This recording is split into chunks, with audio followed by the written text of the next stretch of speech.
Happy Tuesday, everybody. Patrick here, Eight Questions With, and welcome to the show. Uh, this is show number 200, 200, and we will be talking to actress, producer, and influencer, Christina DeRosa. She will be here shortly, about 15 minutes or so.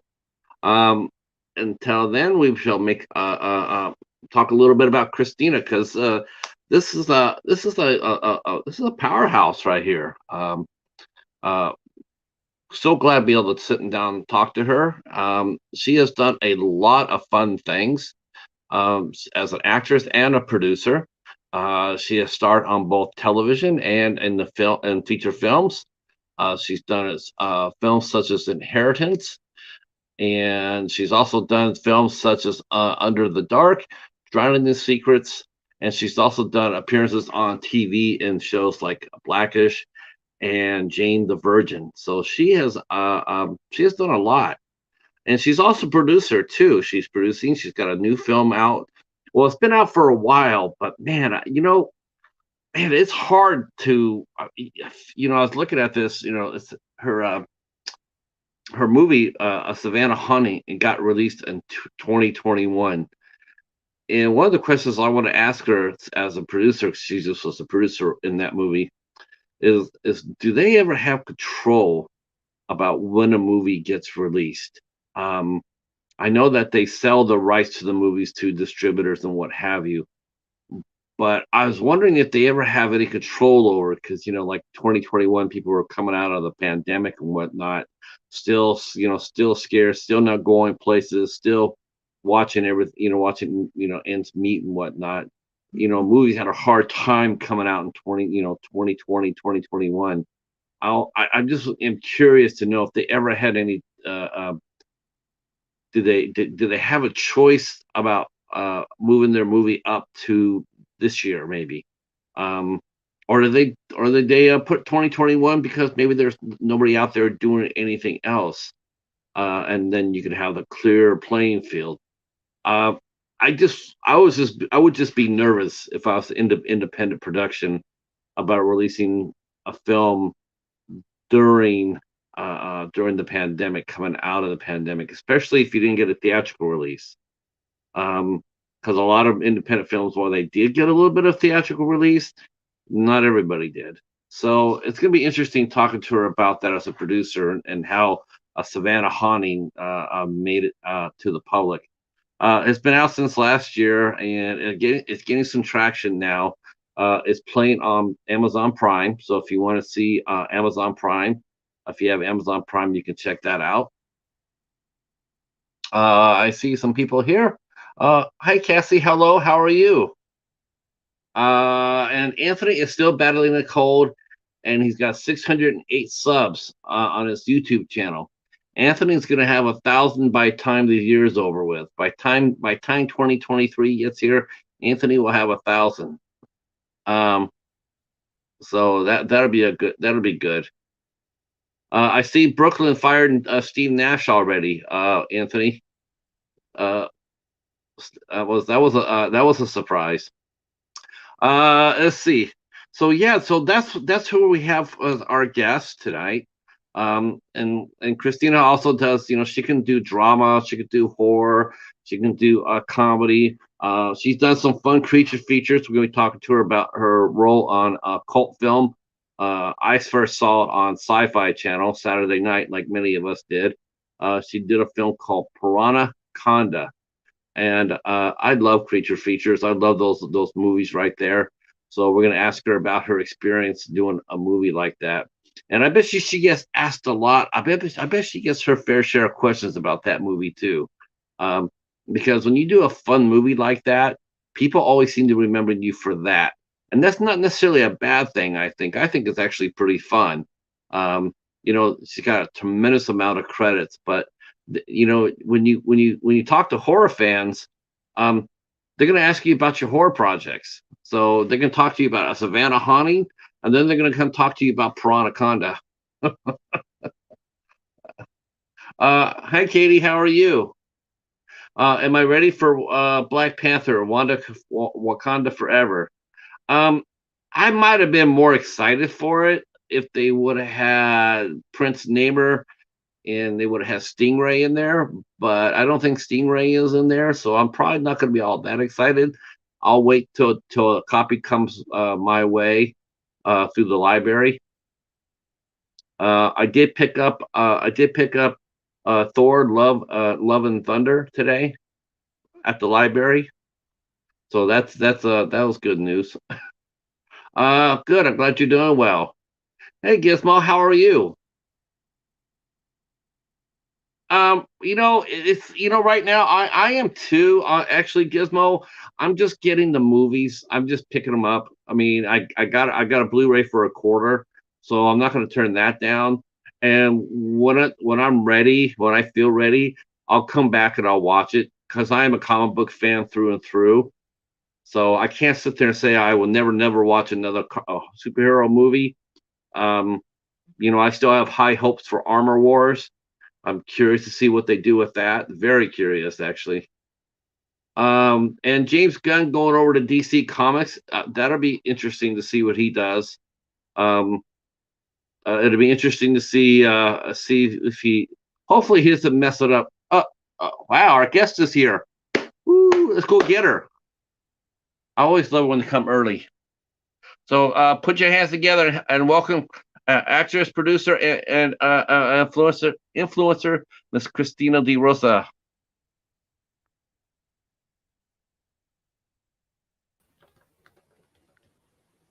Good evening.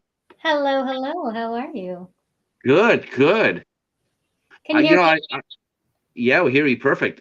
Awesome sauce. How are What you I'll today? Good. What I'll do is I'll make our picture a little bit bigger. That's what I can do.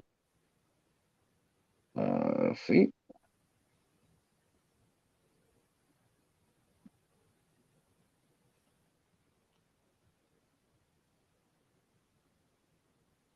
There we go. Ta-da! Ta-da! That's right. I'm ready for my close-up now, Mr. DeMille. Yes, you are. How are you, Christina? Nice meeting you. Oh, you know what? I just noticed that this is probably not. We're already live, but I noticed that the camera that I wanted to use might not. I'm wondering if it works with StreamYard here. Ah, I see. Let's try this.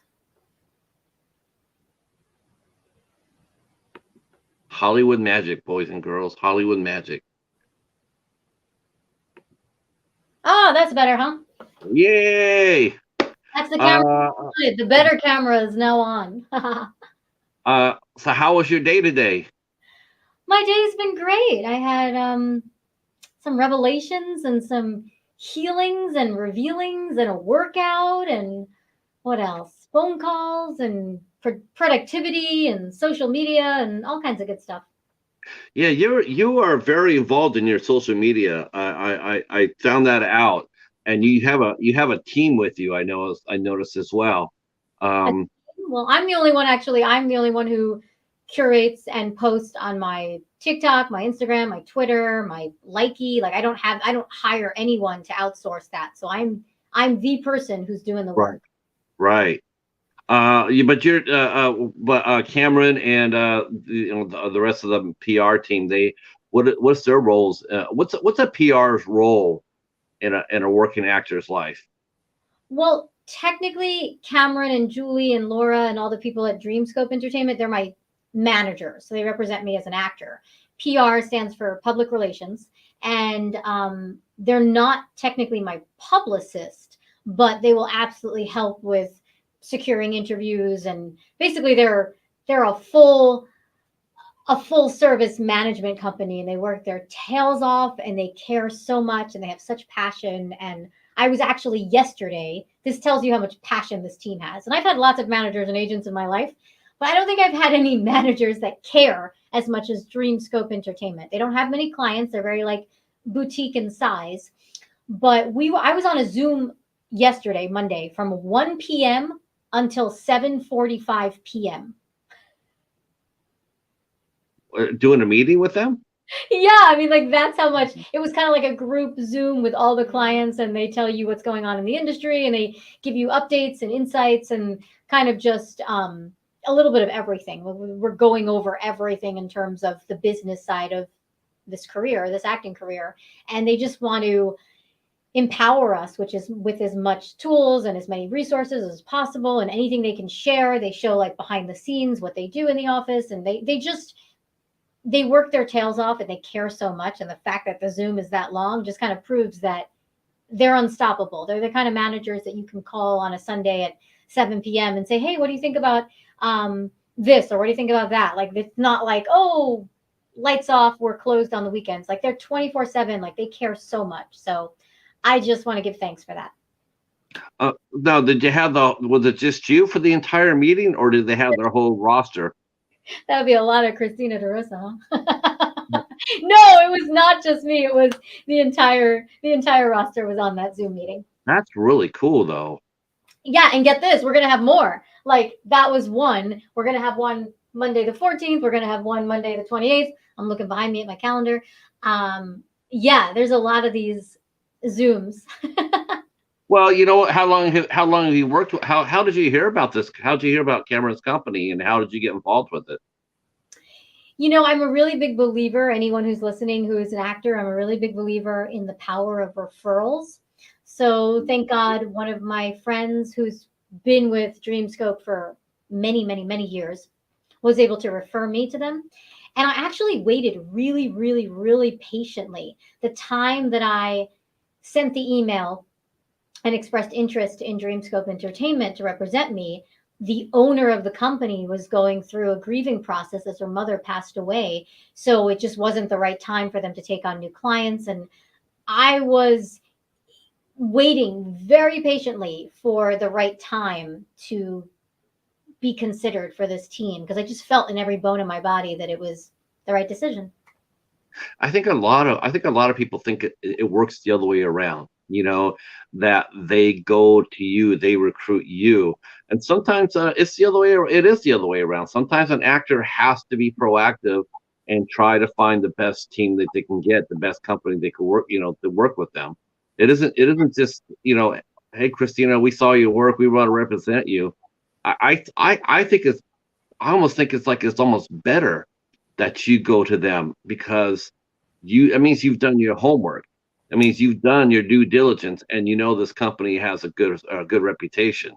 Yeah, Or it's funny you say all this, and and you're right. Sometimes it works. It could go either way. It can go that I've had agents and managers reach out to me, hey, we're interested in representing you. I've had that situation, and then I've had the situation where I'm reaching out to agents and managers. And it's funny you mentioned this today on Tuesday, election day.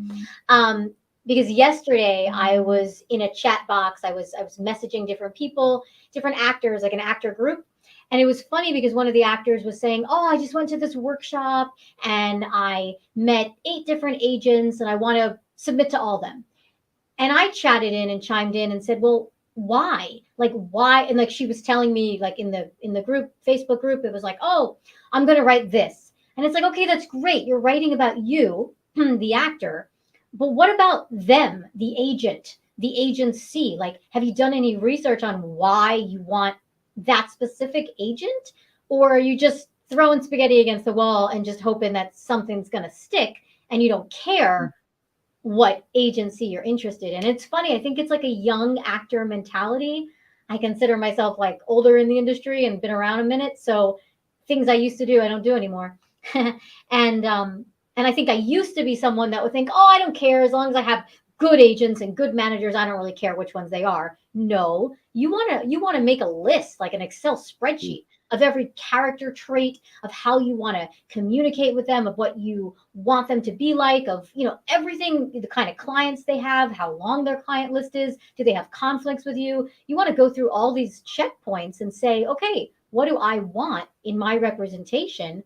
And what's a non-negotiable here? And then find those people. I kind of like to back engineer things in life. So Sure. not just throw spaghetti against the wall.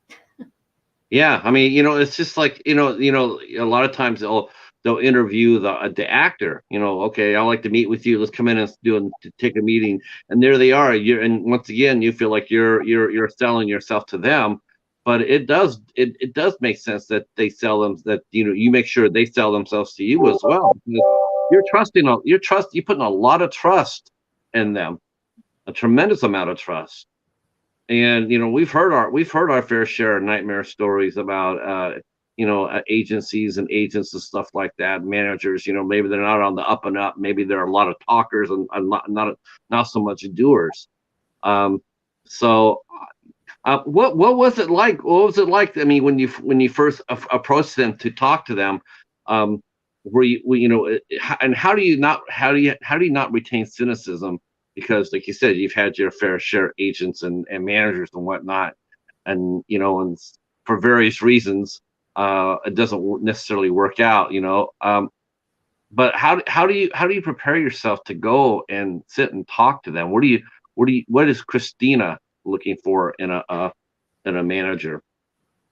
You asked like 5 questions within there. I So know. I get ready for it. I know I said 8 questions. I lied. it's all good. Um, I want to go back to something I thought was really profound when you said, I forget how you phrased it, Patrick, but it was something like, how do you avoid cynicism? And I think that's an excellent question.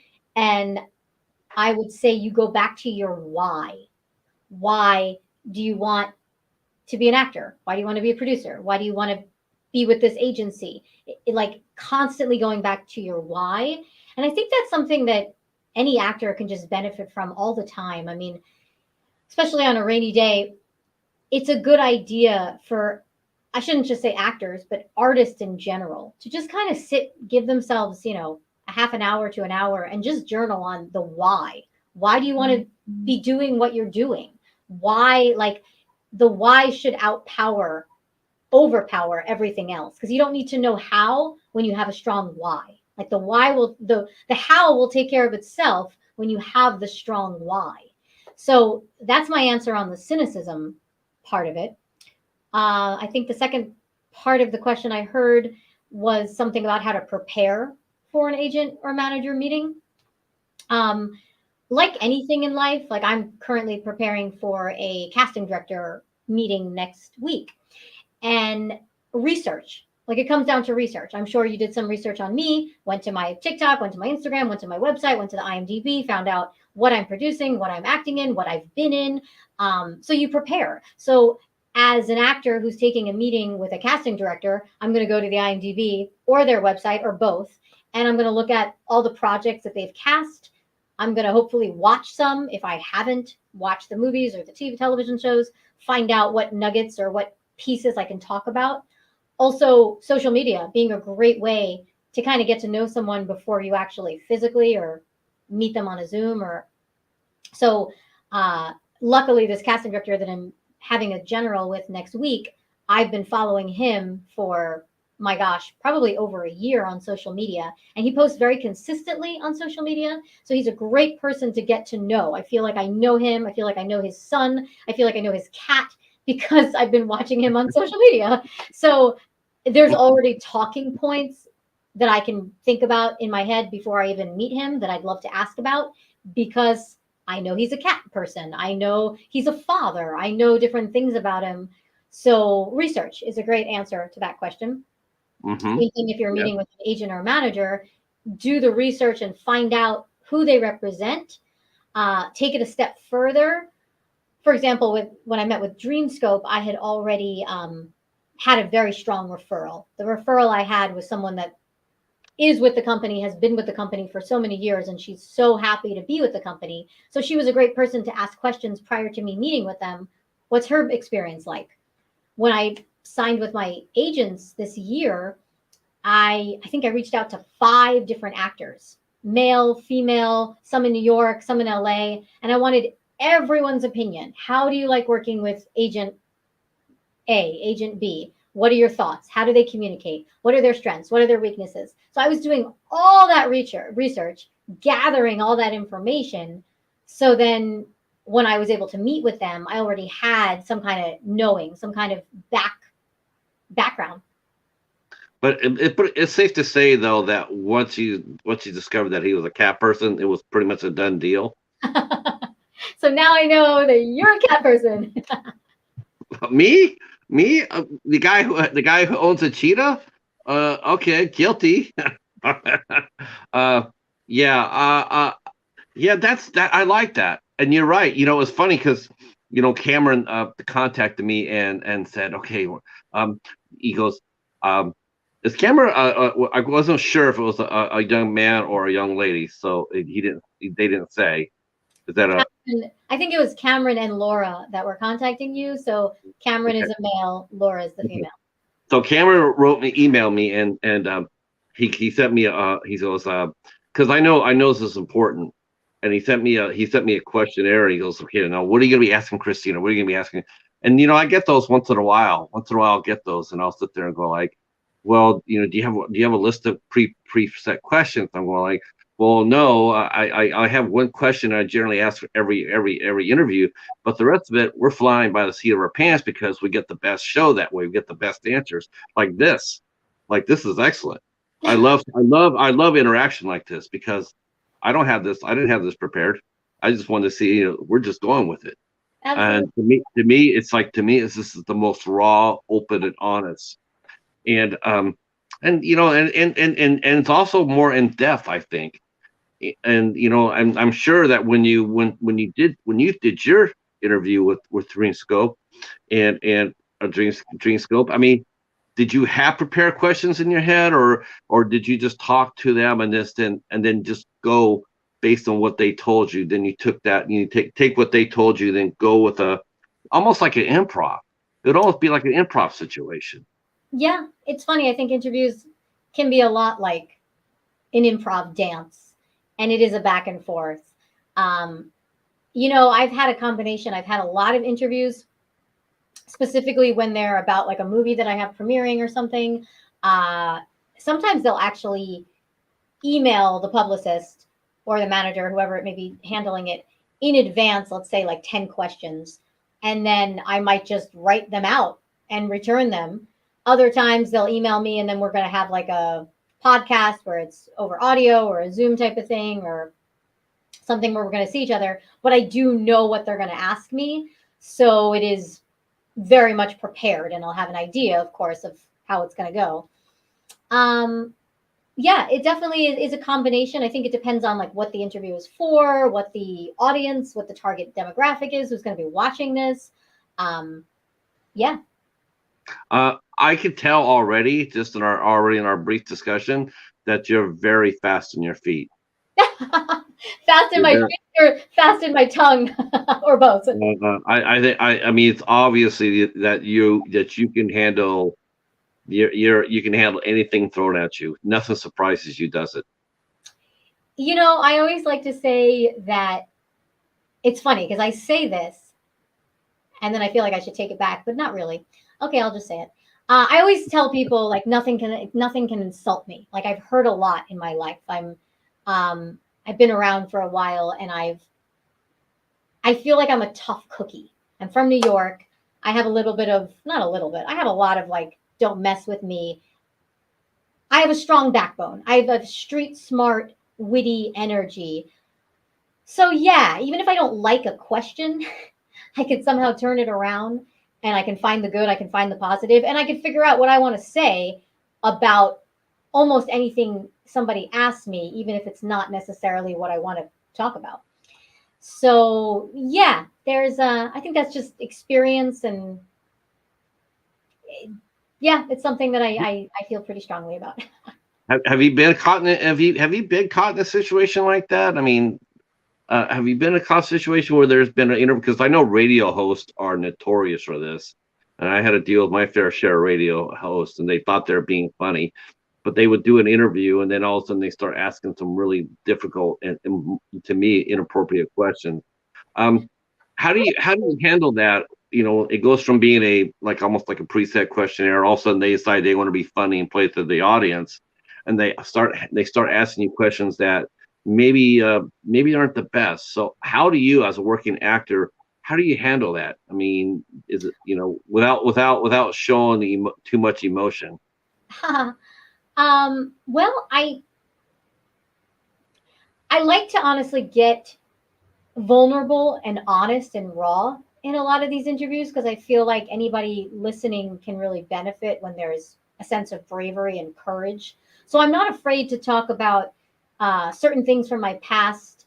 For example, I'm a survivor of eating disorders. For example, anything that, might have been a struggle or a challenge or a family member passing away or anything that's kind of vulnerable because I think that somebody listening can appreciate and feel inspired by knowing that anything you're going through someone else has gone through. So I actually am very open usually in my interviews for coming out and pulling out things that are sacred or what might feel secretive. I've never really been asked something that's super inappropriate. I remember maybe about 2 years ago I was in a podcast situation, and I remember the publicist apologized after and said something like, "Oh, I'm so sorry. They weren't supposed to ask you about politics, and they did. And I'm so sorry. I hope it didn't throw you." And to be honest, it didn't throw me. I truthfully didn't really want to talk about politics because I honestly usually try to avoid that in general. I have fans and followers who are on both sides, and I try not to say anything. I think, hey, go vote, vote for who you want, make the right decision for what you think is right. And who am I to tell you necessarily what my decision is? It's my decision. So Right.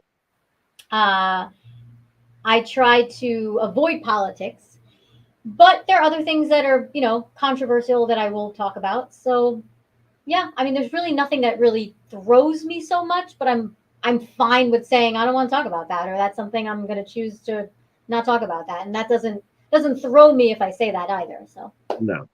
Well, I do hope that you don't, because we're going to be talking about a bunch of things. But there's as soon as I saw you, this is actually one of the reasons why. Okay, maybe it's not the one of the maybe it's not the main reason, but I knew for sure I saw that in your credits, and I said, "Oh, I got to go talk to this girl. We got to go you talk." We you saw, what did you see exactly? you did a movie called Piranha. Ah, yes, a long time ago. Yes. Uh, well, everybody here in the chat, we're fans of those movies. We're fans of those things. I mean, we love those. I mean, when I saw that, I'm like, oh yeah, she's one of us. She's us. That's Wow, Piranha Conda. That was a lot of fun, actually. Jim Wynorski was the yeah. director, and I did another one for Sci-Fi, another like Roger Corman. It was called Gila. Oh yes, yeah. That's the follow up for the. Oh, yeah, it's so funny, Christina. We just watched on our other show we had called, and we watched that we were trying to watch the giant Gila monster, and we were trying to watch it, but then he broke out in the song, and then they got us because the copyright. But we were watching that. We were watching the giant Gila monster, and we were talking about that movie, saying how that had been a unofficial sequel to it. And that's, oh wow, that's, and I think isn't wasn't Catherine or wasn't Kelly Maroney in that with you? Kelly. Gosh, I don't. Ah, I'm, that's familiar to me now. I'll have to IMDb, but Yeah. Oh, so you did two of those movies. How much fun was those? How much fun did you have doing those two? so much fun. Actually, not for Anaconda, but Gila was shot in Indiana, and that was a fun experience because I'm a big fan of like traveling to shoot a movie. There's something about being able to like get out of town, get away from like your typical home, apartment, wherever you live, and like the typical routine, and just be on a location on set. It almost feels like, I know this sounds funny, but it almost feels like camp, if you remember like camp as a kid, because I mean, I have happy memories of camp as a kid. And you either go away for camp or you go for camp for like, the day, and then you come home to your parents. But it's like this other family that you kind of like mold into. And when you're on set shooting something, I mean, I've shot movies in Seattle, I've shot movies in India, the country, uh, New York. I've shot, 3 months in New York. And anytime you're like away from your typical home and environment, it just it feels more like sacred, like juicy, like yummy, like I can't even describe it. So that's why I think Hilo was such a wonderful experience, because I was in Indiana. It was my first time in Indiana. I'm not saying that I'm a huge fan of Indiana, like not planning on moving there, but to be able to shoot there and meet people that were different and wonderful and had different opinions and different thoughts and different ideas. And it was cold too. We shot in the winter. It was like November, Oh, December in Indiana. And I remember shooting in some like very skimpy, like way less clothes than I'm wearing now, very skimpy, like, of course. strappy dresses or something. And I remember being really cold shooting outside, and there was a lot of cars in that one. So that they brought in a lot of like antique cars, which were amazing. So that was really fun. And I think I even got to do like a little like singing on stage in that film. So that was really fun. Yeah, How much? super experience. I also feel like, because I was shooting in Indiana, staying in a hotel, made friends with like all my co-stars and everyone on set with me, enjoyed like the swimming pool at the hotel during days off.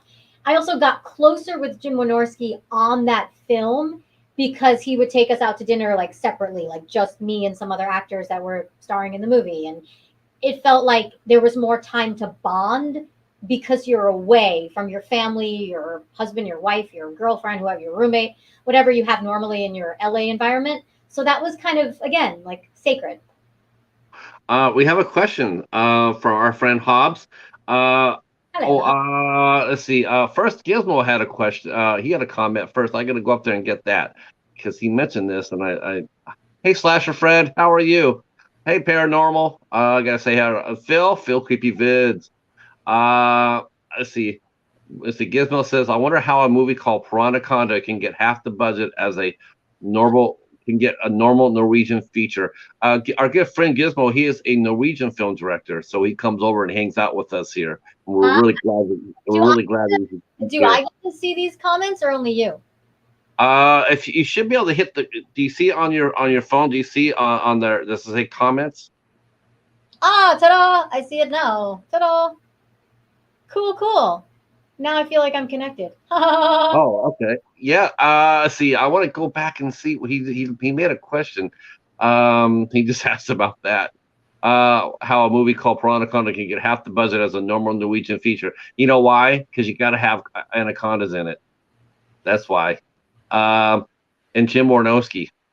See, yeah. See. Oh gosh, let me catch up here real quick. Thanks all for getting rid of that bot. Let's see. I would like to bring up and talk about one of my favorite Halloween films that you were in, The Dog Who Saved Halloween. Hobbs is a tremendously huge Halloween fan. Aw. Um, well, let me ask you a question before you get to that one. Um, uh, and this is just, I mean, this is just, you had a lot of fun doing those movies. Would you do a movie like that today compared to where you did it like you did like 10 years ago?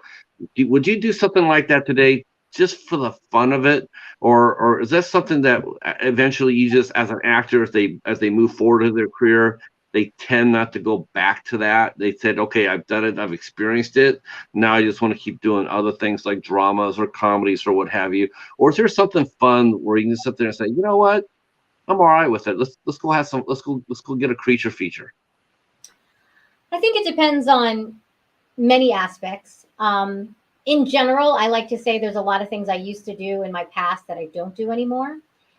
However, dependent on director, cast, location, pay rate, what other things I have going on at the time. For example, I'm I'm very much involved in a film that I'm producing. That is priority. So if anything were to come that would get in the way of me doing that film, no. Like, I know what my boundaries are. I know what my priorities are.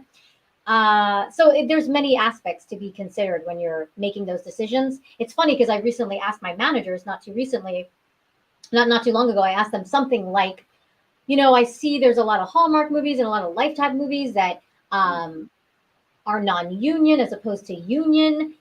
Do I go back and do that? Like, even though I'm union now and blah blah blah. And they're like, don't go back in the past. They're like, you're at a level now where you got to keep on up leveling and not go back in time. So it's interesting because I think the more you act and the more credits you have and the more experience you have, you do want to also consult with your agents and managers that are representing you. For example, recently I saw a breakdown and it was a movie starring Candace Cameron Bure, and I actually want to cast her in the movie that I'm producing. And I mentioned that to my agent, and I was like, listen, I'd love to do this movie that she's doing. It's shooting November 2022, blah, blah, blah. These are all the details. And my agent actually wrote back to me and said, Christina, what are you, nuts? She was like, you're not going to take this small part. It's a tiny little day player. You're going to make that little money. You're going to have to da-da-da. She gave me like a list of reasons of why I shouldn't be interested in it, because she's like, it's too small for you. And it was such an interesting conversation because I thought to myself, my gosh, like you would think like, your agents just want you to work. But when you have really strong, solid agents and managers, they don't just want you to work. They want you to work on what's right, on what's the Right. next best thing for you. So sometimes I have to defer to their discernment. Yeah, I always thought the Hallmark movies were unionized. I know they have a lot of. The majority of them are. It's something recently where a lot of I've done Yeah, Lifetime movies that are non-union. I've done Lifetime movies that are non-union. Most Hallmark movies that I see are union, but yeah. something recently is going on where things are shifting and more companies, more producers, more production companies are going non-union. So Wow. yeah, it's a tricky thing, and I believe that work begets work, but at the same time, I think there is power in saying no. And it's so hard for actors to say no. Oh my gosh. I mean, actors, all they want to do is work, right? I know. Right.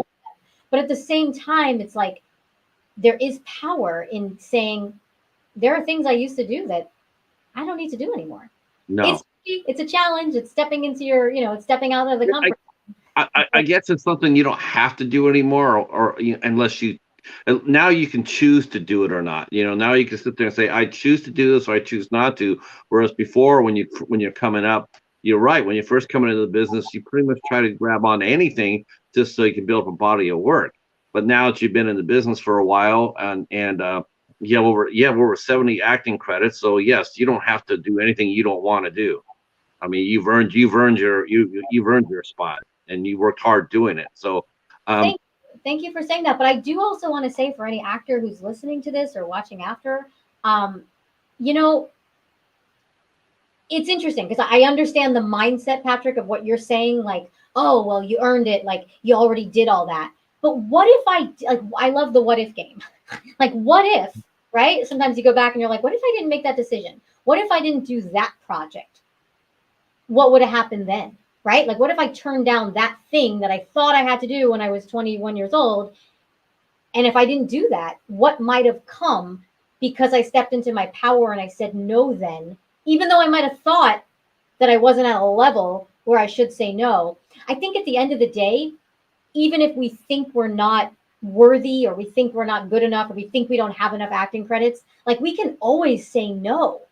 And again, like, my gosh, I really honestly believe, and maybe it's because I've been around a minute, I really believe like there's power in saying no. And the more you say no to what you don't want, the more you open up the space for what you do want.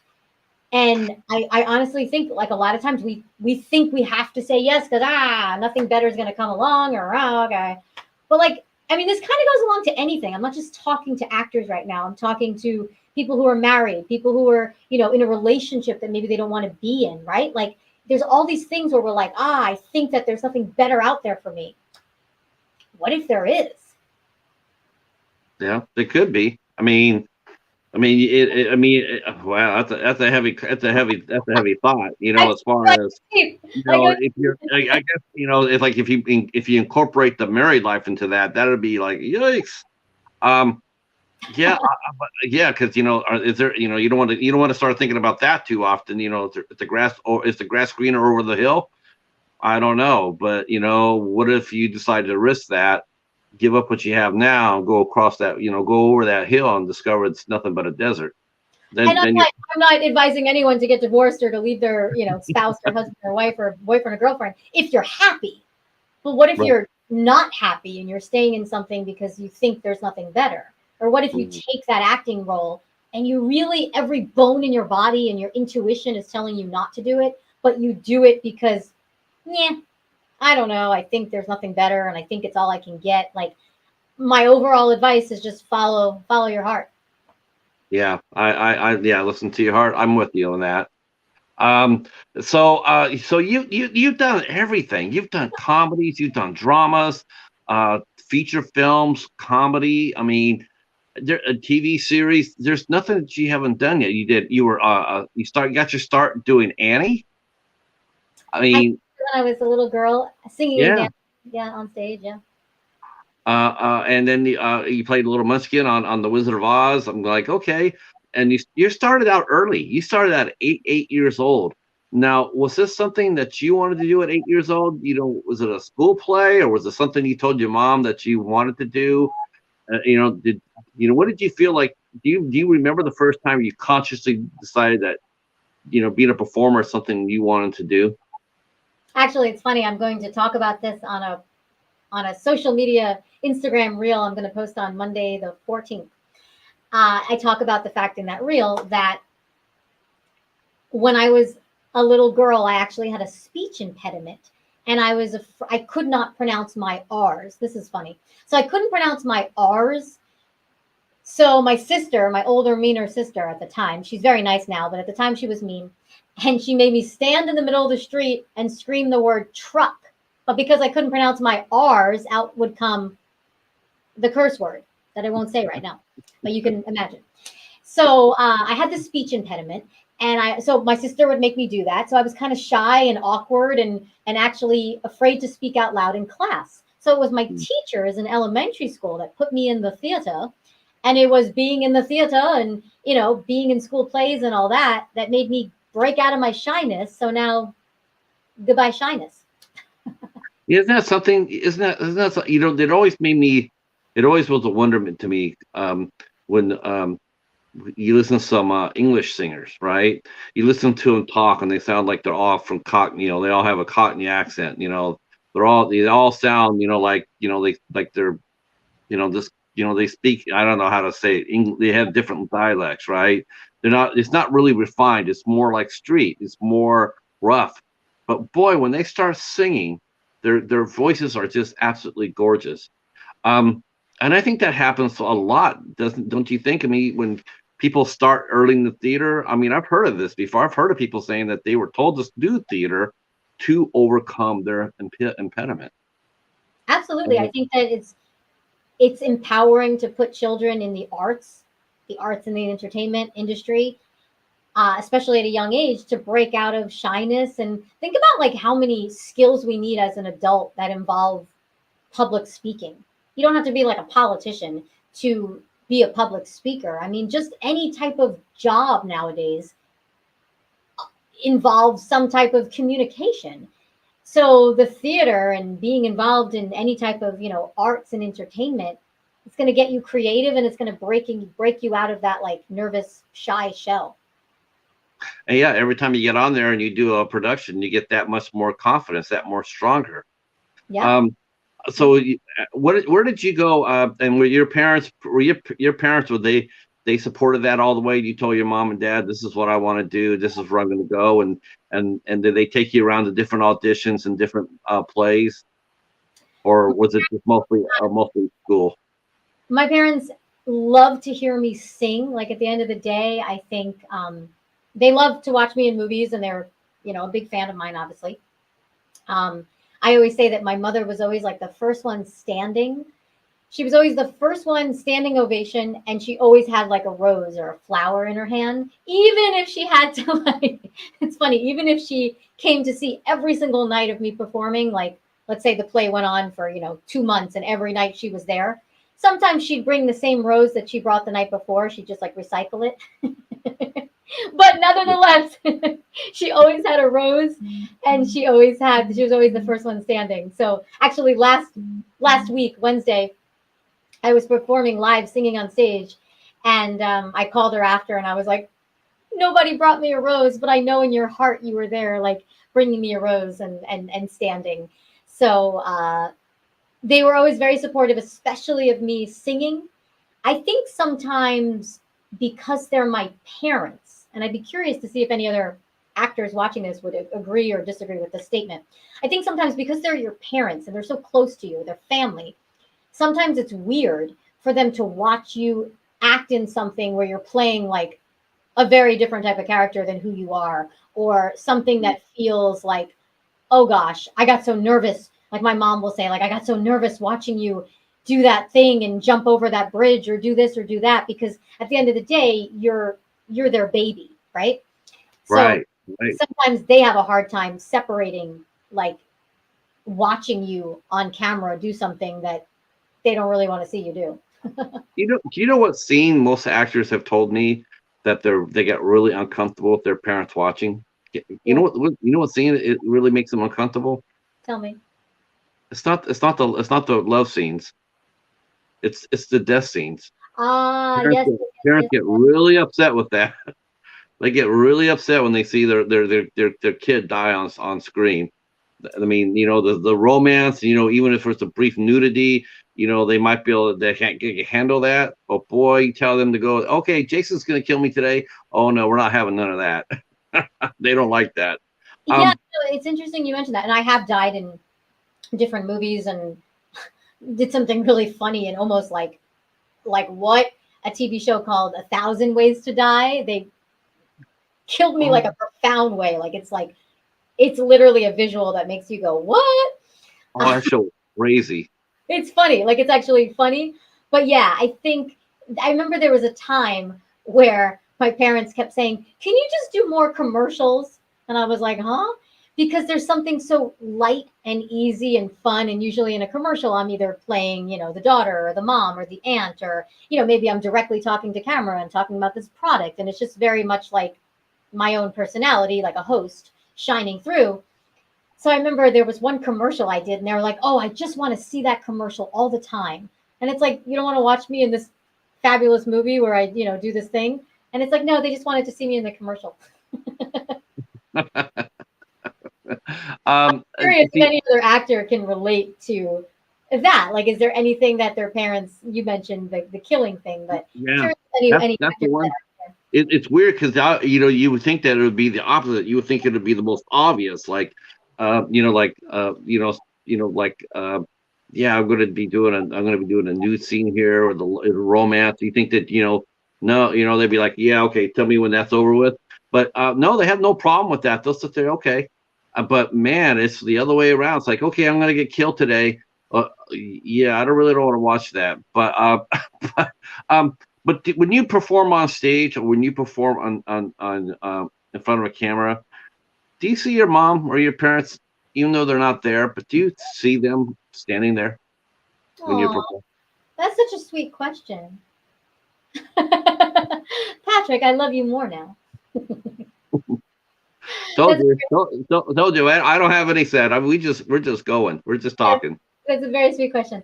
Um, like I said, I mean, I haven't actually performed live lately, very, very, very much. But the one I did last week, I did feel my mother's like presence, like I felt her soul there, and I wanted to bring her in, like energetically, even though she doesn't live in California. She wasn't obviously at the show, so I kept trying to text her and keep her abreast of what was going on. And same thing with a few other women in my life that are very close to me. I was kind of giving them the 411, telling them like, okay, it's 10 minutes before showtime. It's a full house. We're sold out, blah, blah, blah. Like giving them little details to make them feel like they were there, to make them feel connected, because Sure. I knew that they would have loved to have been there live. So, the power of just communication and taking pictures and videos and social media and telephone and all that kind of makes you feel close to someone.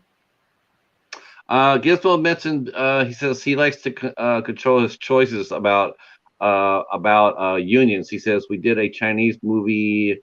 I think that's what it is. I could be wrong. 8 years ago, with some crew in the union, and they end up getting fired after a lot of complaining. So they were complaining about conditions, I guess.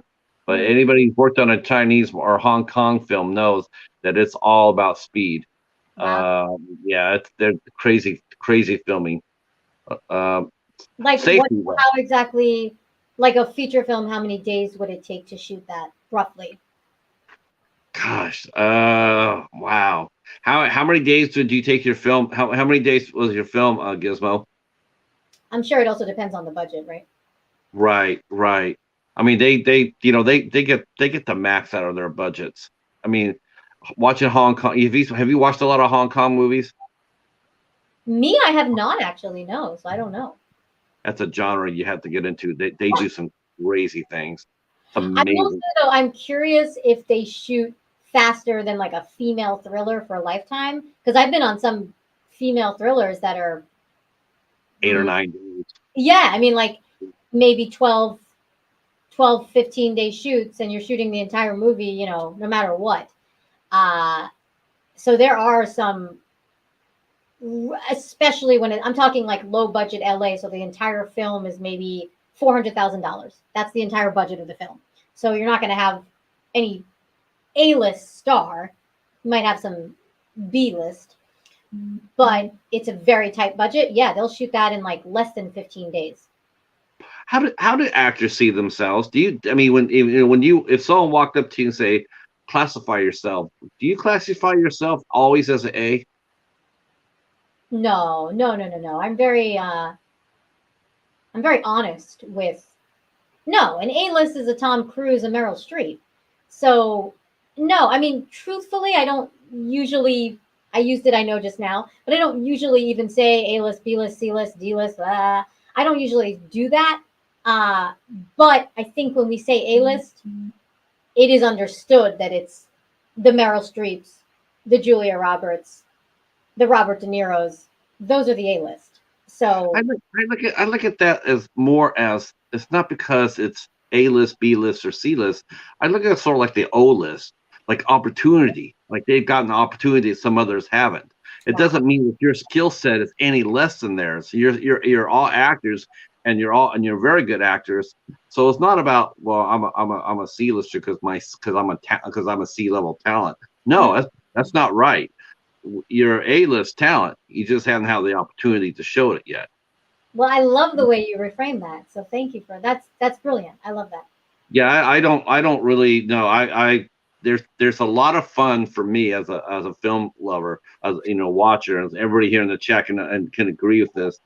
There's something really fun when you discover a new face that you feel like nobody else has. You go up there and say, "Wow, did you see this? I just saw this actress named Christina DeRosa. She's amazing." And when everybody says who, and you go there and you go like, yes, because that's what you do. You go ahead and say, "Let me show you what I'm talking about," and then you put it on there and you show your friends and you go like, "Check this out. Look what she did. She's awesome." I mean, So you that's might have how another you might have another interest in being like a talent agent or a talent manager. That's like part of your skill set. that's a lot of fun. We all love that part. We all love the discovery. Um, well, you as a producer, now you're going behind the camera. Now you're part of that looking. Now you're the one going like, yes, guess what I found. Guess who I found. I mean, Yes. that's got to be exciting. Actually, Um, speaking of which, yes, I recently was part of a producing team that brings you a Savannah Haunting. It's now in the mhm. movie theaters and selected. It has a limited theatrical release. You can watch it on Amazon. You can watch it on iTunes. You can watch it anywhere you watch movies right now. And one of the things that really brings me joy is the fact that the star of the movie, I'm not in the movie as an actress. I was one of the producers, but I'm not in the movie as an actress. And one of the stars of the movie, her name is Jenna Shaw, fantastic actress. So I met her, my goodness, over 5 years ago in an acting class, an acting workshop.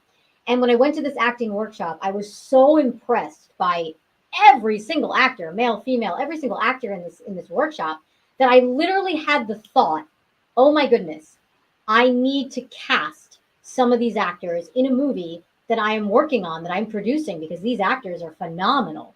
So the fact that one of the actors is the star of this movie feels like answered prayer. And it really feels like I manifested that, because I made that thought, I made that declaration, and boom, here she is starring in our movie. So that's like a whole other level, like almost like a mama bear sense of pride.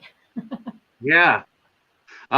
See, let's see. Gizmo saying they shot that film in 85 days. So that must have been like one of those maybe historical movies. They do a lot of historical movies over in Hong Kong. Oh So well, 85 days is a significant amount of time. That's over 4 months. that's a big budget movie. Yeah. They do, yeah. Oh, I didn't know that. I'm gonna have to send you a small list of Hong Kong movies you need to watch. They make amazing movies. Well, I mean, Uh, 85 days. I mean, I'm sorry, about 3 months. That's not a very short amount of time. That sounds amazing. That sounds like a good. I'm curious now what the budget was. yeah, that's gotta be a bigger movie. I know they do. I know they do movies like that too. Smaller movies. I've heard commentary like they'll sit there and say we were doing a 14 to 15 day shoot. Um, I've heard of those movies like that as well. But this one's yeah, this is big.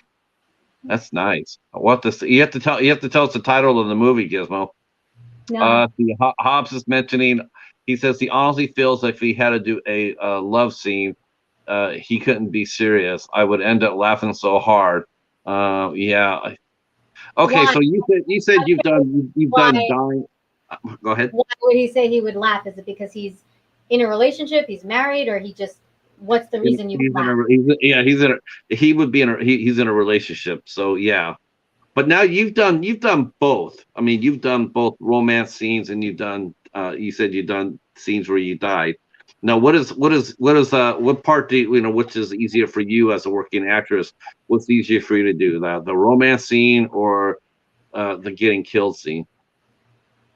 I mean, it depends on the given circumstances, the story points, the character. It depends on so much, but I don't find either to be challenging in the sense that like I never get uncomfortable with another actor. I think that maybe this will help Gizmo who's listening. Correct? Is it Gizmo or Gizmos or Gizmo?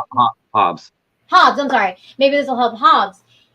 And I had an acting coach actually tell me this one time because there was one time where I thought to myself, "Oh my gosh, I'm actually a little ticked off and irritated by the other actor that I have to have some kissing scenes with." And I remember this acting coach told me, find something, like focus on them and find something about them that you're just enamored by, whether it's their lips, their nose, like something right here that you could just like fall in love with. Like even if it's this tiny little freckle or this tiny little beauty mark or just something. Um, and of course, I mean, there's so many acting techniques. You can use substitution. You can pretend it's your wife. You can pretend it's your husband, your daughter, your this or that, whatever you need to do. But at the end of the day, to me, I actually am so, I can so easily fall in love with people that my issue is sometimes I actually do fall in love with the person I have the kissing scene with, and I get so attracted to them because my character is so in love with them, and we're all meshing and we're all becoming one. So it's like outside of set when we just did this hot kissing scene. Now I got to go outside and eat lunch and pretend like I'm not attracted to you when I'm still kind of feeling like buzzing, like still kind of feeling a little attracted. That sometimes is the trickier part. Getting outside of set and going, okay, now I have to behave myself and Yeah, wow. Now I've never heard anybody admit that. I've never heard anybody sit there and say, yeah, sometimes the scene will be so good that it's like, man, can we do it? You find yourself, I think I bobbled. Can we do another take? yeah, no, Uh, honestly, this happened to me, especially when I was much younger. This happened to me on a project where I literally told my boyfriend at the time, I was like, listen, babe, I'm concerned. I think I'm falling in love with actor Yabba Dabba Doo. And he's like, what's his middle name? What's he about? Where does he live? Like, I honestly knew nothing about him. I just knew that, like, my character was in love with his character, and it just felt so good, and it felt so right, and it felt so, in the moment that it was almost hard separating it. right, right. Yeah. Do you consider yourself a method actress? I don't necessarily. I mean, I think as an actor, I've studied Meisner. I've studied so many different techniques that it becomes your own combination of everything. You use everything. It's a toolbox. I have a toolbox, and I get to pick and choose what tool I'm using for what scene, what tool I'm using for what moment. I think I'm using a little bit of everything. So I don't consider myself like one way. I think we use a little bit of everything.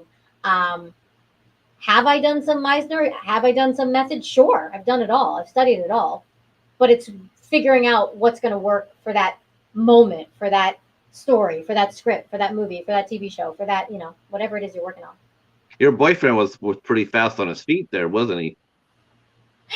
I've had some, I think in order to be dating, married together with an actress, and a working actress at least, you have to be extremely strong. Here's a funny story. You're making me remember. I remember one time I was rehearsing. I wasn't even on set. I was rehearsing for an acting class on my couch in my apartment. And I forgot that like the cleaning lady was going to walk in at 3 p.m. Pacific Standard Time that day. And she walks in and sees me basically like, completely like loving up on the actor that I'm rehearsing with. And she like screams like, ah, what about? And then she says the name of the guy, the boyfriend at the time. And she like flips out in her little Spanish accent and like is already calling him and worried. And it's like, I'm just rehearsing. And then another funny story. Running lines. What's that? We're running lines. Yeah. And then another funny story. I was rehearsing in a hotel room in Connecticut for the movie Drowning in Secrets that's on Lifetime, that you can see on Lifetime. And I was rehearsing late at night because sometimes you get off set late. And so I was rehearsing kind of late at night in a hotel room. And the scene we were rehearsing was a scene where the love interest is banging on the door. And he's like, open up, I want to talk to you, blah, blah, blah, blah, blah, blah. And I kind of crack open the door and I'm like, I don't want to talk right now. I don't want to deal with this. I don't want to talk. And like, shut the door. And we were rehearsing it using the actual hotel door and going back and forth. After like maybe 5 or 6, rehearsals, the guy in the room next to us screams out loud, "She doesn't want to talk to you. Just leave her alone, damn it." So I was like, yes, like we nailed it. Like that means we're doing something right. It's believable. So I'll never forget that. So what has been your favorite role that you've played in your career so far, Christina? What role challenged you the most? Again, 2 separate questions, but yeah. Let's go with the favorite role, then challenge role. Yeah, I'd say one of my favorite roles has been playing Sophia Fiore in the movie Inheritance, opposite Lily Collins and Simon Pegg. It's a female thriller. You can watch it on Netflix now. I love that role because it's a movie all about secrets. And I actually played the role of a secret. Like my role is very memorable. It's not the leading role. It's not the star of the movie by any means, but it's a memorable role because I'm constantly talked about. It's almost like my role is this mystery that needs to be revealed. And the minute I got the audition, and I didn't get the whole script, I just got the sides, which I just got like one scene. I knew within like seconds of reading that scene, I was like, this role is mine. And it was this knowing, like this inner confidence that I don't always feel, but it was this inner knowing that I was like, I need to tell this story. And funny story, I auditioned for the role. And I send 2 takes to the agent who sends it to the casting director, who sends it to the director or producer. I send one with a Brooklyn accent because the movie is taking place in New York, Brooklyn, and one with my non-Brooklyn Los Angeles voice. And I didn't hear for like over a month. And I emailed my manager and said, hey, I haven't heard anything about that role. Can you do me a favor and email the casting director and find out if they cast the role?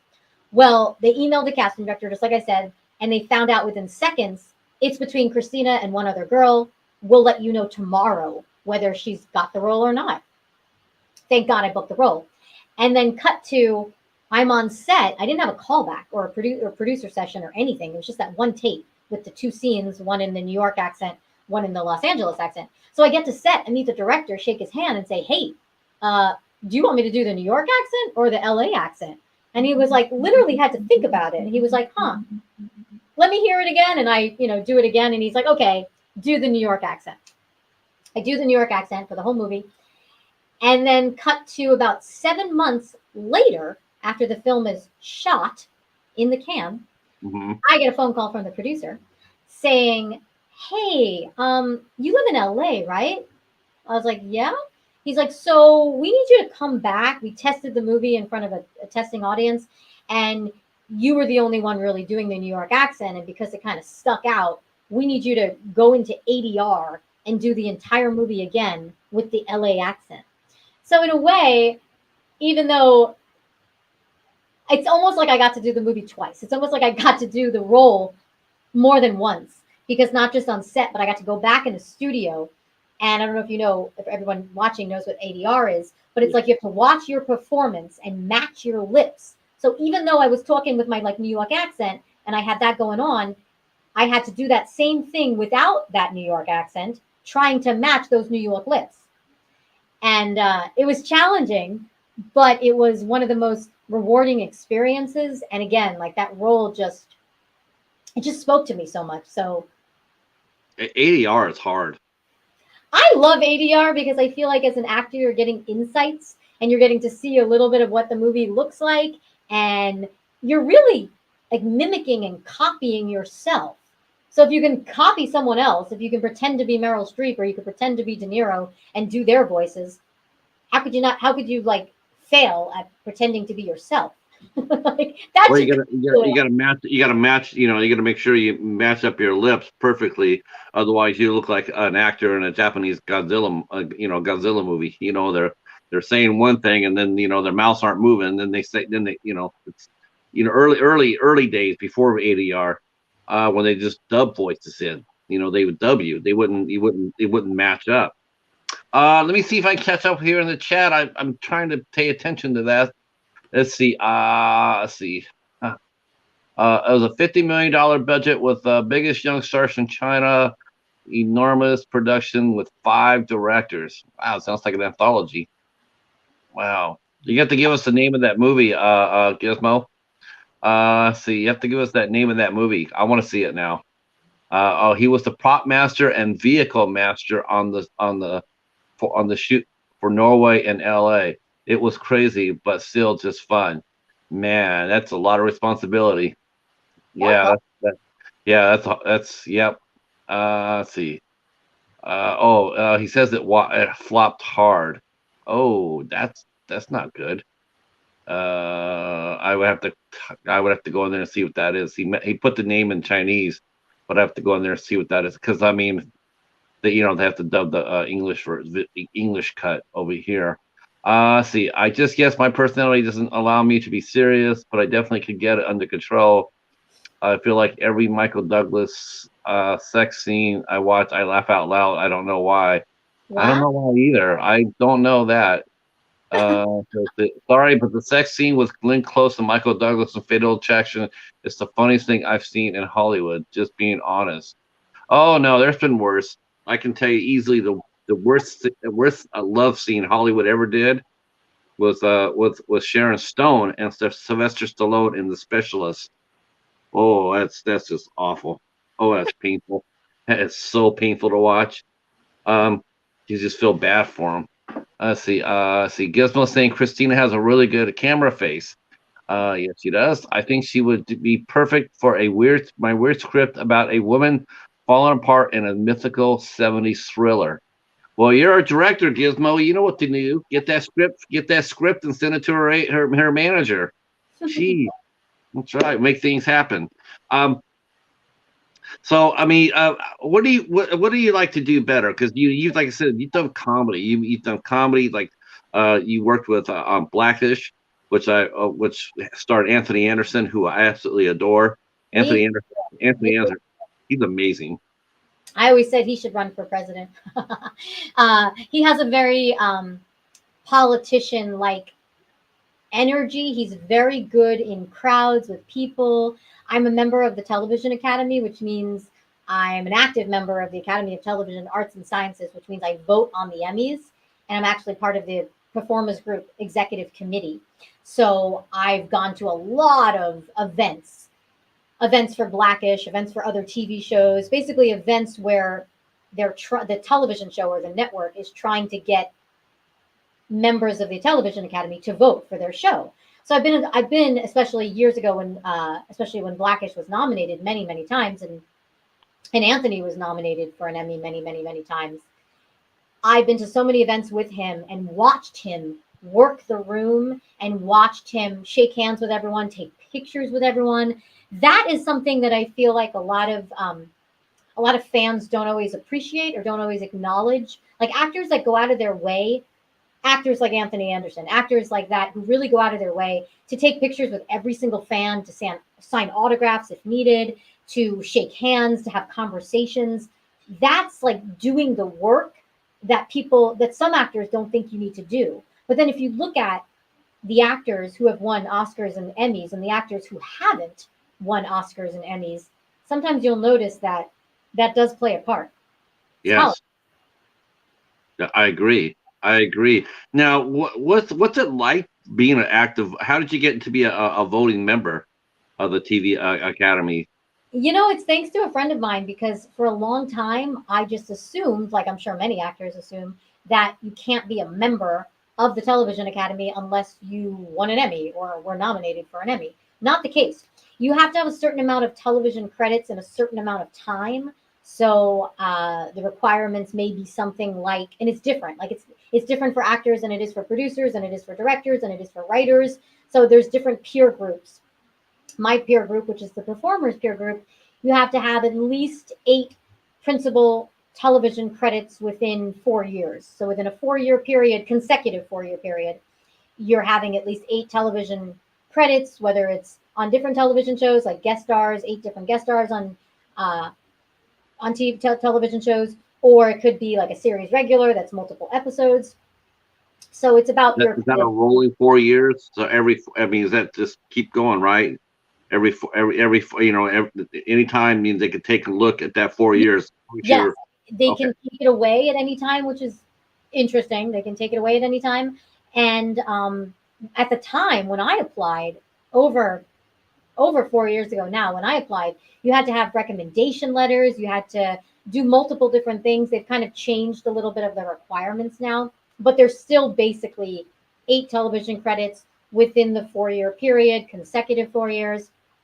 And yeah, it's a fantastic, fantastic organization. I'm very proud to be a member. I during during like any season, like right before the time leading up from March, April, May, June, July, August, those months are really busy with Television Academy events. So, oh my gosh, if you wanted to, you could be at a different event every single night, eating free food, mingling with people, watching a television show, watching a screening, doing a Q&A with the directors, producers, showrunners, stars.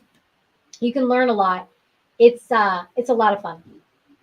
I guess it'd be like the ultimate swag card. The news card, swag card, go in there. Do people try to influence your vote by gifting, or is that allowed? I mean, how do they influence you to try to vote for their show? I mean, isn't the show itself supposed to do that? Well, that's the thing. I mean, again, it goes back to politics, right? So, and marketing budget. So Yeah. Oh, a show that really does a really good job and has an event at Paramount or has an event at a wonderful studio and has incredible food. It was interesting too with COVID and during the pandemic, they were doing, instead of like a buffet or a big meal, they would do these take home boxes. I don't know if you can see my hands, but it was like this high and maybe like bigger than my even screen can imagine, like a gigantic box of food that you can have for like a week. And they would give everybody who attended, you plus your guests, so you plus your one, would come home with this like gigantic box of food. And you were like, wow. okay, I can't possibly eat it all in one night. So it's like my whole week's worth of food is in this Mm. box. They did that during COVID, especially when they were doing like drive-in movie theater type of events. But yeah, they can win your vote with food. They can win your vote with actors like Anthony Anderson being so wonderful and shaking hands with everyone, a big Q&A, asking the audience for participation, any type of questions they have. So yeah, it's been really fun to be a member. I want to go back to an inheritance for a minute because you said that was it's a thriller, and it's really interesting. When you got on that film, did you know the cast member? Did you know the cast before did you know who was cast in the movie before you got your role? So Not at all. I what did feel you? Well, I just want to know what was your reaction when you walked down there and saw Simon Pegg on there? Well, actually, I had no scenes with Simon Pegg, and once you see the movie, you'll notice that Simon had to lose a lot of weight for the role. And if you actually Google, if you just look up, the movie Inheritance, if you just Google like Simon Pegg and Inheritance, you'll see even pictures. Like they didn't want to show a lot when he was filming, and they wanted to shoot him in and out. So he was the first one, like the beginning of production. He was the first one to be on set and the first one to be done. So by the time I came on set, because none of my scenes were with him, I didn't get to meet him.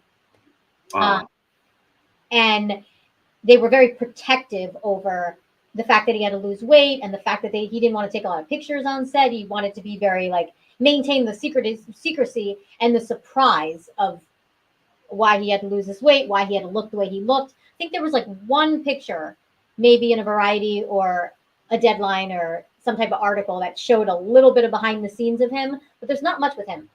So I had no idea. I mean, I knew when I booked the movie that it was Simon Pegg and Lily Collins, but I were you didn't surprised know. when you see that? Because he's got a reputation of being a comedian. He does funny movies. He's there for comic relief. Was it a little bit surprising to see it? I mean, when you're sitting there going like, "Wow, this is going to be a very interesting movie," if they have Simon Pegg doing a dramatic role. I wasn't concerned. I think that a lot of actors will work in a certain niche, will work in something. Unless you're Meryl Streep, you do what you grow rich in your niche. You grow rich doing what you're known to do, and then when you can break out of that, you break out of that. So I think that I don't like to pigeonhole any actor and say, oh, you can only do comedy, you can only do drama. I mean, honestly, I think Kevin Hart is a great example. People think of Kevin Hart and they think of comedy, but I've seen Kevin Hart do extraordinary well with drama. And he made me cry, and I can't remember the name, unfortunately, but the name of some Netflix movie he did made me cry with his work and the storytelling and just his heart. Yeah, So I don't think you only do one thing. And I think that if you're really good at comedy, you're probably really good at drama yeah, too, because a lot of the comedy can come from a deeper place, can come from a sense of pain.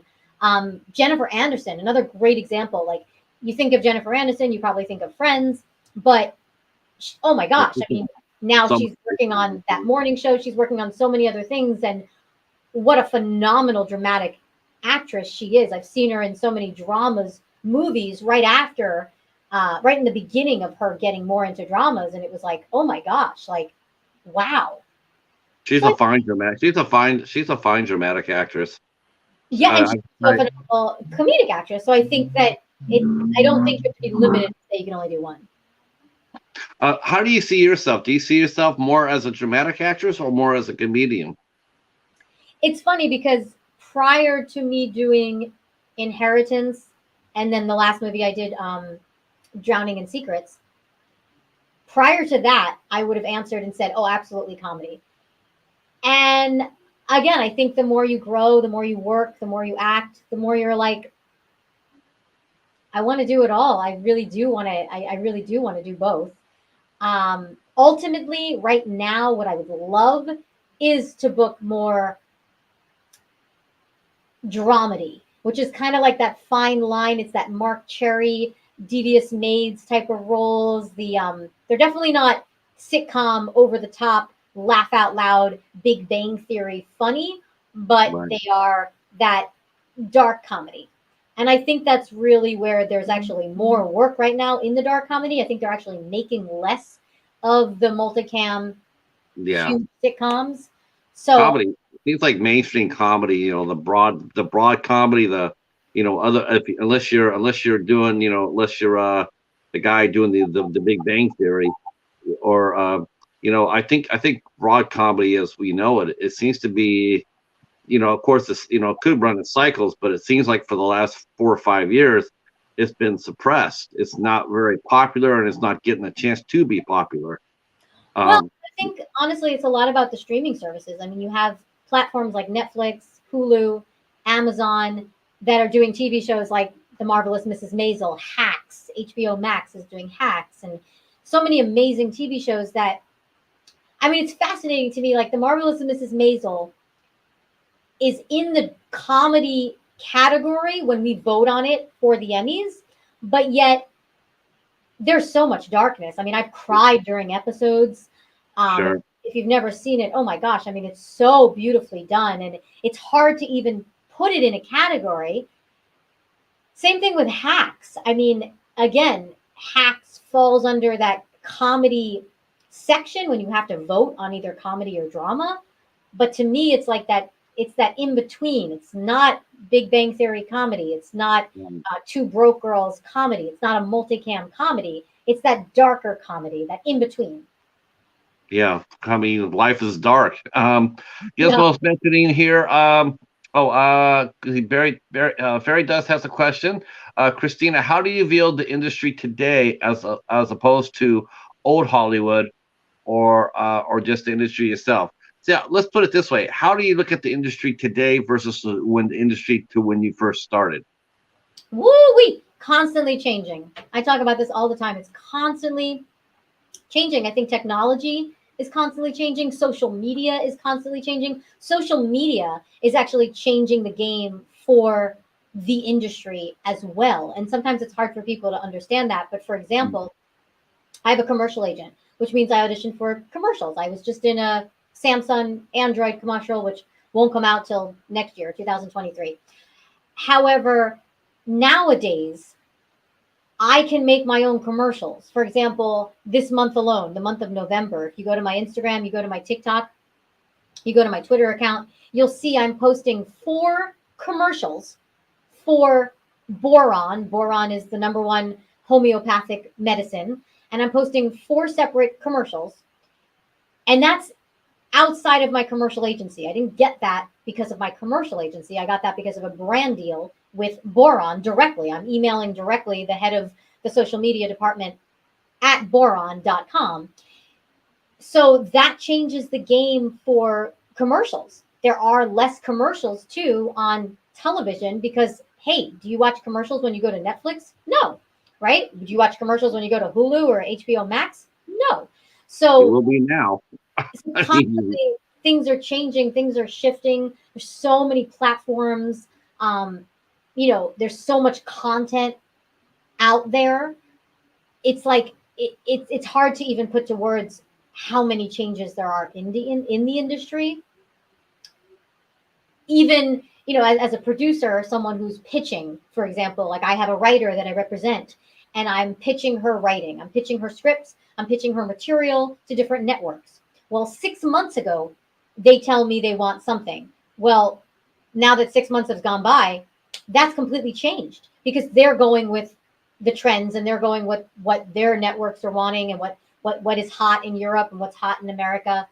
So it's like ever changing. like I said when we started, I'm very impressed with the fact that you do grasp the importance of social media. You do grasp the importance of press because I've talked to a lot of actors and honestly, a lot of them just don't get it.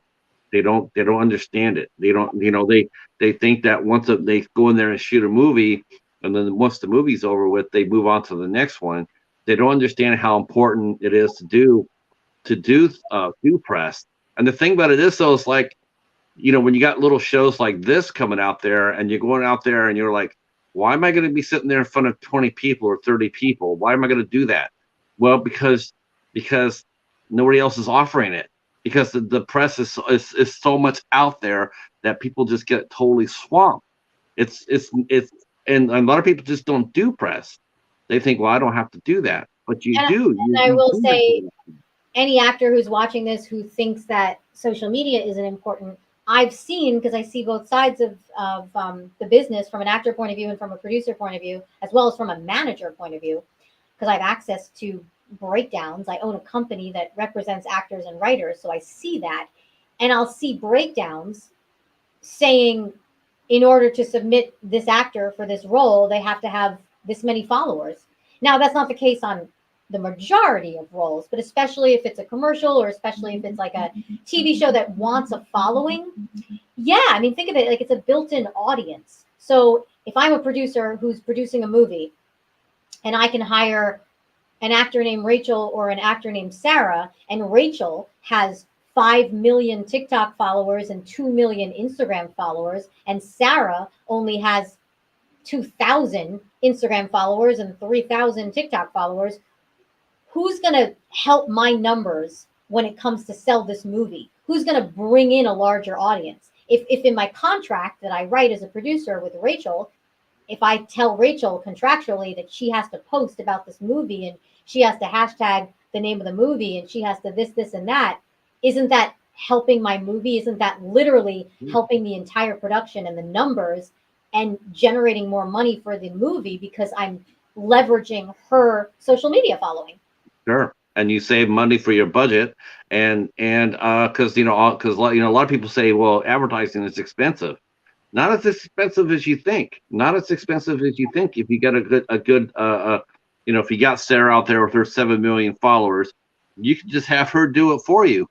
And believe me, you save a lot of money doing it. You save, you don't have to spend all that much money because you got a word of mouth. You got platforms are talking about it. You got hashtags that are talking about it. And honestly, that's the most honest answer I've heard anybody talk about that. No, seriously, because we Yeah. do talk about that on the show. There's also pay to play, and hey, Maple Cook, how are you? Wow, all right. Our good friend Maple Cook is here. He is a fantastic comedian. He's also a chef, and he is from Japan, and his channel is absolutely on fire. Um, yeah, he's really good. Well, Um, we like to so talk. yeah, Let's talk. I'll send you his channel. You have to check it out. It's amazing. It's Oh, got a great channel, great channel. Yeah, you have to. You're right. I mean, you have to get for your budget, especially if you're doing lower budget projects. You have to get the money any way you can. And if you're sitting there going like, well, I'm spending three-quarters of my budget or a third of my budget on advertising, that's not good. It's not good when you can hire someone who's doing TikTok or Twitter or whatnot, and then get them in there, and you save a lot of money that way. Um, Now I know the big question would be is like, but what if you have Sarah and Nicole here, but even though Sarah has the audience, but Nicole's the better actor, how do you balance that though, Christina? How do you balance that? I mean, if she's the better actress and she brings more to the role, how do you balance that with her 7,000 followers versus someone who's maybe not so skilled with her 7 million? Is this well, is I something you? think you got to get creative and you got to go, okay, can I hire the better actress for the role that needs the better actor? And can I find a role, even if it's not written in the script, can I find something for this social media influencer who's going to bring value because of her audience to the film? And is she teachable? Is she workable? Do I have a director that's an actor friendly director that's going to be able to mold her? And, I would not give the actress who does not have any acting ability to play any leading role. I mean, I would not give her something that she's never done before and expect her to cry on cue and expect her to have scenes where her mother's dying or something like that. I think that's unreasonable. But if the social media influencer can play a role that's very closely connected to like who she is, like she's playing the best friend role, and maybe that best friend role is really similar to her natural essence, and she'll just kind of sort of be playing herself. Give her an audition, give her a screen test, see if she can handle it. Maybe she just can. I mean, obviously, as a social media influencer, she's probably already very comfortable working on camera, completely different than knowing how to work on a set, completely different than knowing what's a close up, what's an over the shoulder, and knowing all the camera angles and knowing all that. But can she be taught? All thoughts to consider. Yeah, that yeah, that's it's a dicey situation. Among that. I mean, it's a heavy topic, but I want to get something a little bit lighter. I want to talk a little bit about Savannah Haunting. Now, Yeah. here's my question I wanted to ask before you got here was, now the movie is out now, but it said it got a 2021 release. Do as a producer, do you have any role at all? Can you control when your movie gets released and where it gets released? Do you have any say in that? before we sign it over to a distributor? Or once you sign it, it's gone. It's no longer your problem. It's a negotiation. So, for example, we have Vertical as our distributor for our Savannah Okay. Haunting. And Good there company. were many conversations. I mean, we all were in agreement, all the producers and Vertical were in agreement that this is a horror thriller film. It needs to be released around Halloween. That was their idea, our idea. We were all in agreement on that. But for example, there was a little bit of discussion and some back and forth about what theaters would actually release it. There was a back and forth even about trailer. So they sent their version of the trailer, and then we went back in and said, you know what, we really like this other edit. Can you consider this? So it's a communication. It's a negotiation. It's like a partnership. I mean, you have to have an open communication about it. I think that we had many offers for distributors, and it was about finding the one that is in agreement, is in alignment with your vision or the producing team's vision. So your movie, though, it's even though it says it got released last year, it really just got released this year and to a wider audience, right? Where are you on? Where are you seeing that you think it got released 2021? I think it's on the database because it's got. Let's see. I'm looking now too. Because I see on IMDb it says release 2022. Uh, I guess it's Let's see, where did I see that at?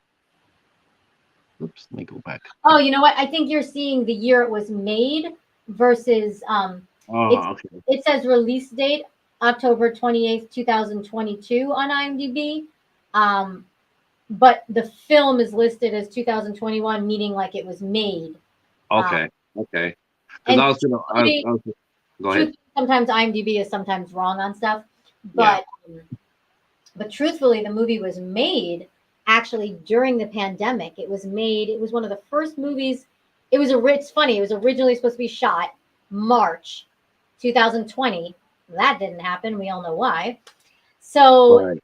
it wasn't shot until about August, September of 2020. So we had to wait, push back, push back, push back. But it was shot in 2020 and then released 2022. So is this your biggest budget? I mean, is this your biggest project as a producer you've done so far? I mean, this is your first feature as a producer, right?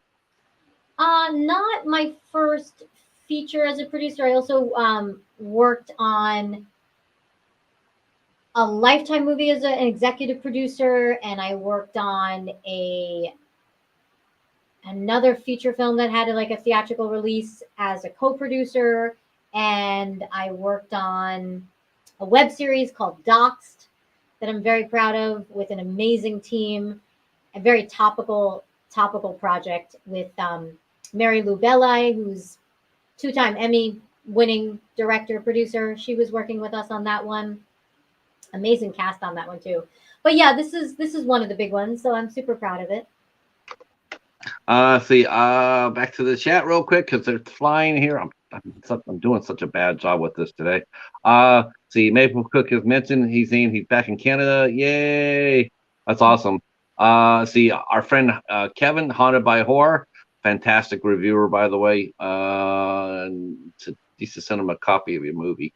Like he's one of the best reviewers. He's one of the best reviewers on YouTube. Oh, Hands cool. down. Yeah, he's pro. He's pro.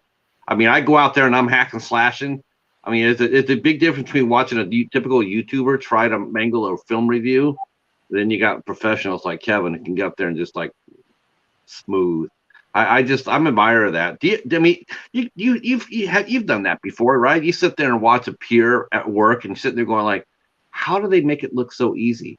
I'm doing the same thing they're doing, but it seems like it just comes so much more natural to them. Have you ever been just like sort of like, I don't know if this is the right word, but sort of starstruck by someone's performance, like how they play a role? Have you just sat there and go like, holy crow?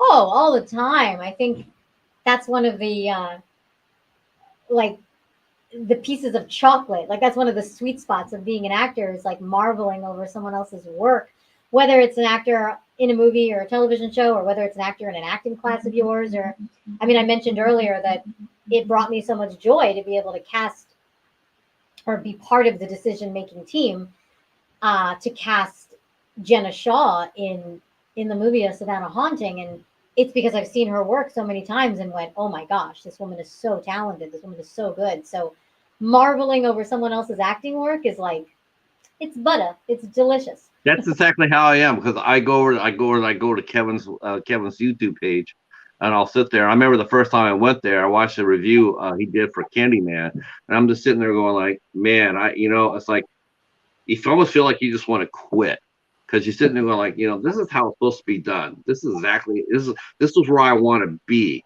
But will I ever get there? I don't think I ever will. I'd like to at least get halfway there. Yeah. Point of view, it's like, how do you watch someone else? It's a great question, actually. Like, how do you watch someone else's work that's really profound and really great and not be discouraged by it and not have the thought that you had, like, oh my gosh, why am I doing this when there's someone so much better? And how do you have the thought, instead of going, oh my gosh, I'm inspired by their work, I want to be as incredible like they are? Like, how do you have to wear the two hats. You have to sit there and look at it like, as a working actress, you're sitting there going like, holy crow. And then as a producer, you're going like, hell yeah. It's awesome. You're sitting there going like, yeah, that's exactly what I want from my picture. This is who I want. This is how I want it played. And then as an actress, you're sitting there going like, man, this is just, amazing work. It's amazing talent. How hard is it? I mean, do you prepare? I mean, when you're producing a Savannah Haunting, how do you look at as a producer, especially as a working actress too? I mean, you're wearing, like I said, you're wearing both hats. How do you look at the movie business different? Do you look at every project you walk on? Let's say you get cast for a role. Do you walk on looking at it both through an actress, or do you look at it through a producer first, or both, or do you keep it separate? I know, another 8 questions. No, it's actually a profound question, and I appreciate you asking that. For example, I was recently working on a commercial, and working on the commercial, there was a few times where I wanted to say something, and it was my producer hat. It was the producer, Christina, that wanted to say something. And I thought to myself, right now, I'm not hired to be the producer on this project. I am hired to be the actress and to do my job and to serve the text and the copy and the script. And that's it. I'm not here to be a producer. However, I love that the producer in me helps the actor in me discern what jobs to take and what jobs not to take, what scripts are quality, what scripts are not quality. Because I produce, I'm very particular on why I would produce something, why I would want my name attached to something I'm producing. I've gotten offers even recently to be involved as a producer on various things, but it's almost different than even being an actor, because you're a producer on it. You have to trust, and know every other producer, every other person involved, because, oh my gosh, God forbid an actor on that set is not getting paid or is being disrespected. It's a reflection of you as a producer. So yeah. As a producer, it's like having a relationship. It's like getting into bed with someone. It carries even more weight than just signing on as an actor. Now, that being said, when I sign on as an actor to a project, also because I've had some interesting experiences in this industry, I have been in situations where producers have refused to pay me, even though I was on set working 10 days. They said I was only working 5 days when I have the paperwork and the contract that says I was working 10, not 5. So I've been in situations where I know, okay, wait a minute, let me do my research. Let me honestly go back and do my research and figure out who are these people that I'm going to be working with, whether it's an actress or a producer. So that producer hat, that producer know-how really helps me as an actor. Yeah, I can see that. I mean, now, because now that you learn how the machine works, you want to see the wizard. It's like, I'm in front of it, but I want to see what's behind that curtain, because if I'm going to do it, I want to do it right. I don't want to go in there and not do it right. I want to have I want to have a reputation both, because it is. I mean, it's just how human nature is. If you're a producer and something fouls up, that could stain the water for you as an actress. even though it's a separate hat, separate, separate what you're doing separately. Were you asked to act in Savannah Haunting? Did you consider acting, or was it just 100% like, nope, I'm just going to come in here and I'm just going to produce? No, I'm very particular about not being, like, I never want to be an actor who's only a producer because they just want to be in the projects they're producing. That's not as important to me. I want to tell the best story, and I want the most appropriate and best cast for that story. I never thought to myself that I should be in a Savannah Haunting because it's not my story to tell. I'm not from Savannah. I'm not. I mean, I've done Southern roles. I've done that. That's fine. But this particular story, there didn't feel like there was a role that was really screaming out for me to play. I always felt like there was someone else who would just own this more. And now, very different than another movie that's very close to my heart that I am producing. I'm 100% convinced that I need to be in that movie. And the movie was written for me to play a certain role in that movie.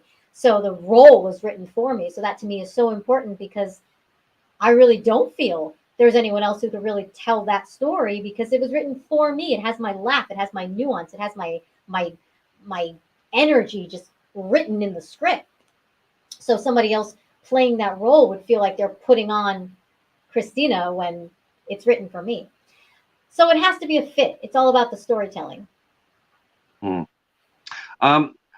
Oh gosh, I'm running you late. One last question before we let you go. Let's set it with a fun question. So, what do you like to do for fun, Christina? When you're not working or producing, what do you do to relax and to take care of you, to have fun? Have fun with you. What do you like to do? Oh, so many things. I love to exercise. I really do love to like sweat and like work out and like work my muscles. Um, I love to get a massage. I love so many things. I love horseback riding. I love hiking. I went hiking this past weekend. It was awesome. I love being outside in nature. I love going out to dinner with friends. I love having dinner parties.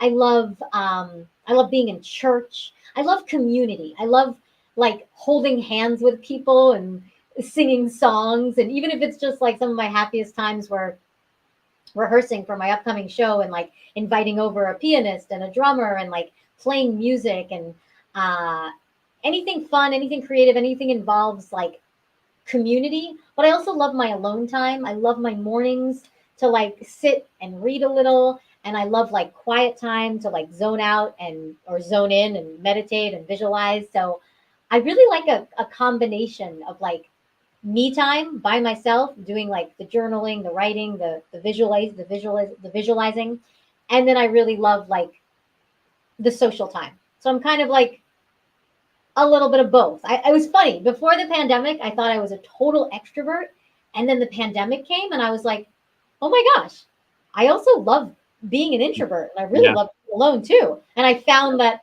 I kind of love both elements of myself. Yeah, I found myself being quite the introvert. I've been like that for the past 12 years. I never thought I was. I always thought I was sort of extrovert, but no, I'm actually very much an introvert. Very much. I think it's Um, important that we all like, have the balance. Like people talk about like right brain, left brain, like are you more right brain, are you more left brain? But isn't it all kind of like a yin and yang, like a combination of it all, like a balance? yeah, it's supposed to be. It's definitely supposed to be a balance. I mean, in the perfect world. Uh, let's see. Kevin says it sounds like she tries to have a balanced life. Yeah, I think so too. I think it's something we could all strive for sure.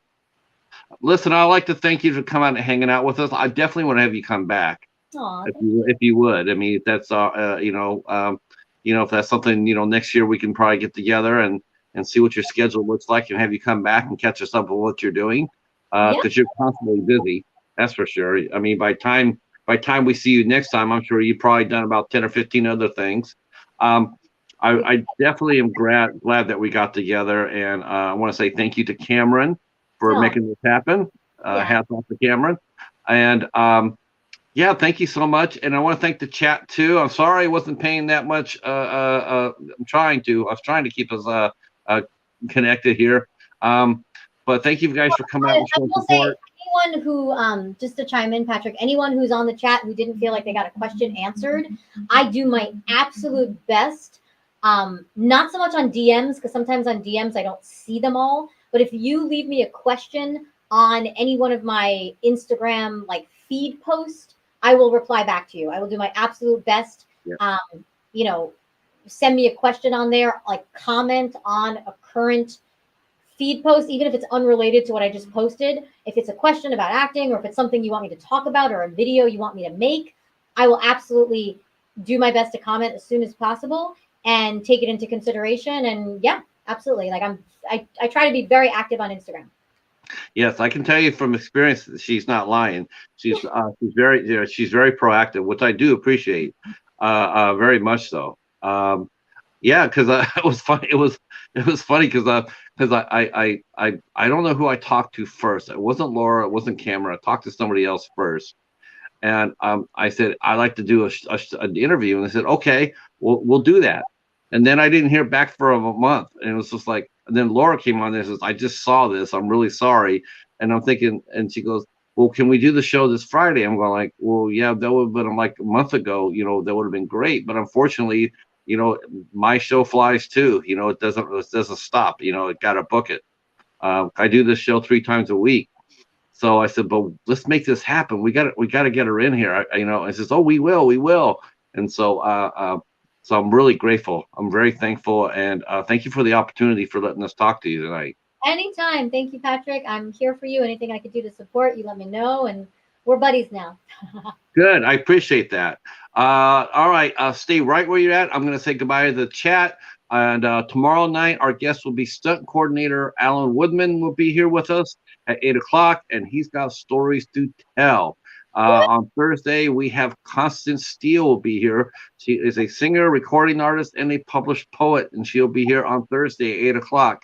And this Sunday at the Midnight Society, I don't know what we're doing, but you guys just have to tune in to find out. I really don't know what we're doing. I'm totally lost. So thanks for coming, and we will talk to you guys tomorrow night. Peace. Stay right where you're at, and we are saying goodbye.